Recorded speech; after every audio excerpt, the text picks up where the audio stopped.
Salve, senhoras e senhores, meu nome é Daniel Botelho. Para você que não me conhece, sou cirurgião plástico. Sempre nós passamos por aqui para bater um pouco papo sobre temas relativos à cirurgia plástica, questões que eu sei que passam aí pela sua cabeça se em algum momento você já considerou e até se já fez lá a sua cirurgia plástica, certo? Hoje nós vamos falar então sobre algumas questões que envolvem o pós-operatório das abdominoplastias. Roda a vinheta aí.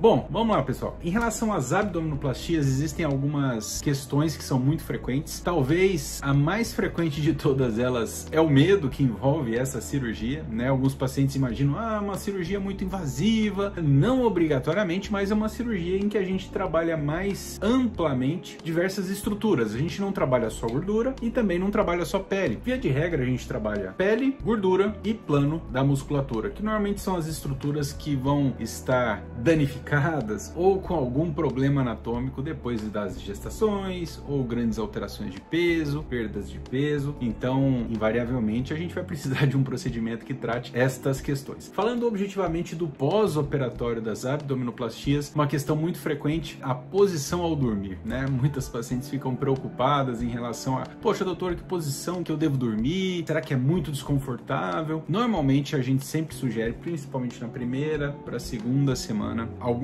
curvatura em relação às coxas, tá? Então você sempre deve ficar com o tronco um pouquinho curvado em relação às coxas. Então, ou você, na hora de dormir, se quiser dormir toda na horizontal, precisa elevar as coxas, seja com uma almofada em triângulo que existe específica para isso. Pessoalmente, eu não gosto muito dela porque ela meio que escorrega e não fica numa posição muito confortável. Ou mesmo colocar travesseiro abaixo das pernas, tá? Que é uma situação que a gente solicita com bastante frequência para que realmente o tronco fique mais encurvado em relação às coxas. Outra questão que é muito comum em relação à dor, os pacientes imaginam que é uma cirurgia que dói muito, absurdamente. Não obrigatoriamente, já tive algumas pacientes que fizeram lipo em alta definição, depois fizeram lá abdominoplastia e tinham essa preconcepção e no frigir dos ovos entenderam que a abdominoplastia era uma cirurgia que trazia até menos dor, menos desconforto do que algumas propostas de lipoescultura. Então, de uma forma geral, não é uma cirurgia de dor muito extensa, porém, essa questão da postura nos primeiros dias, primeira para a segunda semana, incomoda de fato um pouco, principalmente um pouco de dor nas costas. Algumas pacientes questionam, falam, doutor, se eu tenho algum problema na coluna, será que eu posso fazer abdominoplastia? Olha, você pode, desde que esta questão na coluna, ela não te impossibilite de ficar um pouco encurvado ali nos primeiros dias. Por que o paciente fica encurvado? Por conta da costura da musculatura, né, que é o que a gente chama de correção da diastase abdominal, porque os pontos, eles não encurtam a musculatura só nesse sentido, mas eles encurtam nesse sentido um pouco também. Então, o paciente é normal sentir dificuldade um pouco para esticar o tronco pela sutura da musculatura.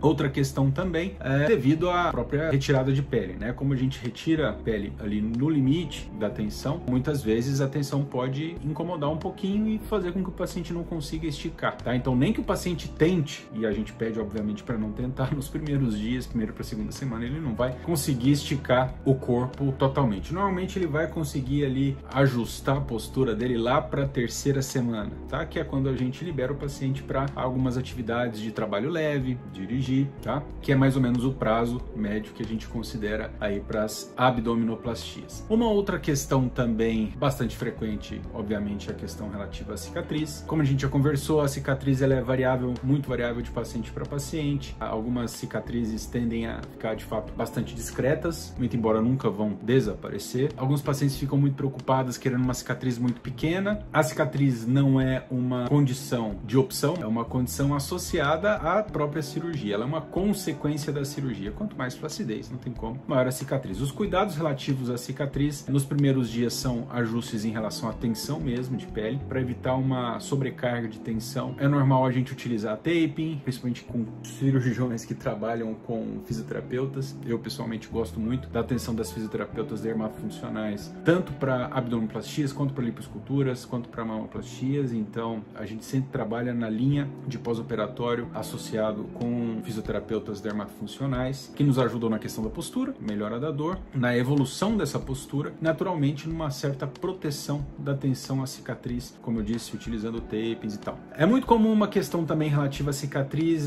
uso ou não de cola, como é que é isso, se tira ponto. Na imensa maioria das abdominoplastias não existe ponto externo, tá? A maioria dos pontos são internos mesmo, e normalmente a gente utiliza fios absorvíveis que vão ser absorvidos ali em torno de 21 a 30 dias, que eles vão manter a tensão nesse período. A cola por si só, ela não nos oferece tensão suficiente para que a gente não utilize os pontos, tá? Então 100% das vezes em que se utiliza cola cirúrgica, elas não vão servir para substituir a sutura, essa sutura interna, tá? Elas vão servir como um curativo protetor. Então ali nos primeiros dias podem ajudar uma certa proteção mecânica da cicatriz. Mas se você utilizar outras estratégias, né, ou mesmo o próprio tape, enfim, eles funcionam tão bem quanto, tá? Então a cola não é imprescindível, não serve para substituir sutura, e a sutura está sempre presente, porém, normalmente essa sutura é realizada com fios absorvíveis, tá? Então você não vai precisar ali ficar retirando o ponto. Aonde tem um ou outro pontinho que precisa ser retirado é no umbigo, porque é normal para o umbigo ser mais fundinho e para ele ficar mais bonito, esteticamente a gente precisa fazer ele mais fundinho, a gente utiliza nylon 6, que é mais fino que fiozinho de cabelo, para ali coaptar ou deixar a pele mais alinhada para que a cicatriz fique mais bonita, né? Esteticamente melhor. Então, normalmente ali talvez na segunda para terceira semana é que a gente pode retirar esses pontos do umbigo, mas na maior parte da cicatriz aí não tem ponto nenhum para ser retirado. Bom, de uma forma geral, são essas as principais questões. É muito comum também os pacientes perguntarem em relação à trombose, né? A prevenção, profilaxia da trombose, que é uma das complicações que a gente normalmente fica mais atento nas abdominoplastias, devido à postura e à imobilização que é própria dessa cirurgia. Eu utilizo de rotina aquelas botas pneumáticas que a gente utiliza durante toda a cirurgia e até o paciente ir para a sala de recuperação. Depois que o paciente vai para o quarto, normalmente a gente já libera o paciente para caminhar, porque a principal prevenção das tromboses é de fato a profilaxia mecânica, que a gente chama, né? Que é justamente o paciente deambular, mexer as perninhas, tá? Então a profilaxia química, que são os anticoagulantes, eles ajudam em parte, mas a principal prevenção é de fato o paciente caminhar. Então a gente libera dessas medicações dos anticoagulantes, principalmente quando o paciente já está caminhando bem, pode ser ali normalmente no final da primeira semana, do 10º dia. Os trabalhos não são fiéis em relação à data de parar os anticoagulantes, mas se cita de fato quando o paciente já está caminhando bem. Se já estiver caminhando bem no final da primeira semana, já é possível a gente liberar aí dos anticoagulantes, do Clexane, que é o mais comumente utilizado, certo? E via de regra, uma cirurgia que muda muito a vida das pacientes, uma cirurgia que tem um impacto muito legal de ver, né, na nossa perspectiva enquanto cirurgião. Tem algumas semanas ali que a gente sempre brinca, né? A primeira semana o paciente odeia o cirurgião, na segunda semana está em dúvida, na terceira já começa a considerar um pouquinho mais, no caso das abdominoplastias, né? Dado o impacto positivo que essa cirurgia traz na vida dos pacientes em relação à possibilidade de mudar roupas, a possibilidade de viver a vida, de fato, de uma forma diferente, tá certo? Então nós falamos um pouco sobre as abdominoplastias. Se sobrou mais alguma dúvida, eu sei que sobrou, escreve aqui embaixo ou vai lá no Instagram. Se você não conhece meu Instagram, Daniel Botelho Plástica, me siga lá, deixe também suas dúvidas e é sempre um prazer a gente poder interagir e tirar mais dúvidas. Te aguardo no próximo vídeo. Um abraço.